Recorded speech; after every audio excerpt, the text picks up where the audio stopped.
আমরা প্রধানত চারটি মাধ্যমে গীবত করে থাকি। কয় মাধ্যমে? চারটি মাধ্যমে। প্রথমে মুখস্থ করাবো আপনাদেরকে, এরপরে প্রত্যেকটার ব্যাখ্যা দিব আমরা। এক নম্বর, আল গীবাতু বিল লিসান, জিহ্বা দিয়ে গীবত। বলেন কি দিয়ে? মানে মুখ দিয়ে, জবান দিয়ে।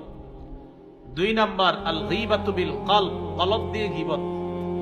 তাহলে এক নাম্বার, দুই নাম্বার, তিন নাম্বার, আল গীবাতু বিল ইশারা, ইঙ্গিতে গীবত।